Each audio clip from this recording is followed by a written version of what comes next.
RTC కార్మికులకు మాజీ మంత్రి తలసాని శ్రీనివాస్ యాదవ్ మద్దతు తెలిపారు. రాణిగంజ్ డిపో దగ్గర కార్మికులు నిరసనలో పాల్గొన్నారు. కార్మికుల పక్షాన బీఆర్ఎస్ ఉంటుందంటున్నారు తలసాని శ్రీనివాస్. చలో సెక్రటేరియట్ కి పిలుపునిస్తాం, కార్మికులను ఎవరు అడ్డుకుంటారో మేం చూస్తామన్నారు తలసాని. ఆర్టీసీ కార్మికులు ధైర్యంగా పోరాడండి, మీ వెంట మేముంటామన్నారు. ఆర్టీసీ కార్మికుల పట్ల ప్రభుత్వం దుర్మార్గంగా వ్యవహరిస్తోందన్నారు తలసాని. మంత్రి పొన్నం వ్యాఖ్యలపై తలసాని ఆగ్రహం వ్యక్తం చేశారు. ప్రతిపక్షాలు సమ్మె చేయిస్తున్నాయని మంత్రి చెప్పటం సిగ్గుచేటు అన్నారు. ప్రభుత్వంలో విలీనం చేసి వీళ్ళని ప్రభుత్వ ఉద్యోగులుగా ట్రీట్ చేయాలని ఆ రోజు క్యాబినెట్ నిర్ణయం చేసి ఆ తర్వాత మరి ప్రభుత్వం గవర్నర్ గారికి పంపించడం జరిగింది.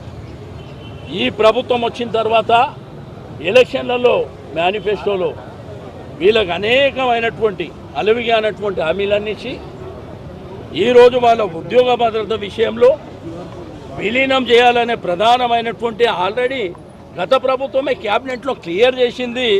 ఇంప్లిమెంట్ చేయమంటే ఇంప్లిమెంట్ చేయడానికి శాత కాదు. రెండోది వాళ్ళ ఉద్యోగాల జీతాలు పెంచాలంటే అది శాత కాదు. రెండోది డిపోలు ప్రైవేట్ వాళ్ళకి ఇస్తుంది.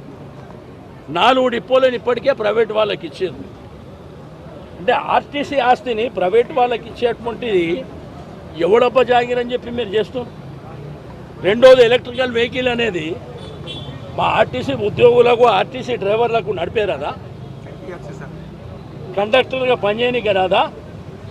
తెలంగాణ రాష్ట్రం సాధించుకుంది వేరే వాళ్ళకి డిపోలు ఇవ్వడానికి, వేరే రాష్ట్రాలలో వాళ్ళకు ఉద్యోగాలు ఇవ్వడానికా? కాబట్టి ఇవన్నీ న్యాయమైనటువంటి కోరికలు. నిన్న మంత్రి గారు చెప్పిర్రు 32 డిమాండ్లు ఉంటే 29 కంప్లీట్ చేసినాం, ఇంకా 3 చేయాలని చెప్పిండు. అంటే ఆ 29 ఏందో తెలియాలి. ఏవి క్లియర్ చేసిండ్రో మీరు ఈరోజు ప్రెస్ కాన్ఫరెన్స్ పెట్టి చెప్పండి. ఈరోజు ఎలక్ట్రికల్ వెహికల్ కూడా బస్తీలలో కాదు, ఏదో హైవే రోడ్ల మీద ఉంటుంది కదా, అటువంటి రోడ్ల మీద 56 రూపాయలు ప్యాసింజర్ లేకున్నా ఏం లేకున్నా కిలోమీటర్కు 56 రూపాయలు ఇచ్చి చేయమని ఎవడు చెప్పిండు మీకు?